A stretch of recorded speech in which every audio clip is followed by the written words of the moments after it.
Welcome to another recipe. Today we are making dynamite shrimps.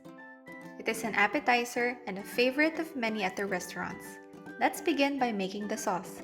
To make the sauce, you will need 1 cup mayonnaise, 4 tablespoons honey, 5 tablespoons sriracha sauce, 1 teaspoon sesame oil, 2 tablespoons lemon juice, 2 tablespoons rice vinegar, and 1 tablespoon paprika.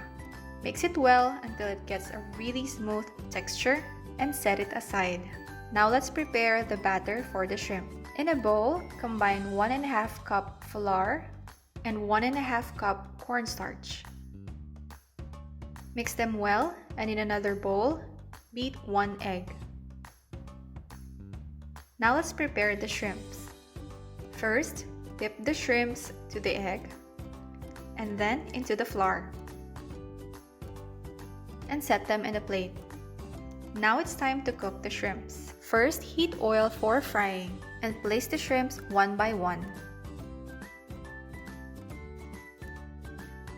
Fry both sides until they are crispy, and once they are done, lay them on a paper towel to drain the oil.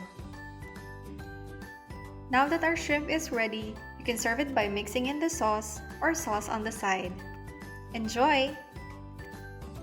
For more amazing recipes, like this video and subscribe to our channel. You can also visit us at lookandcook.com.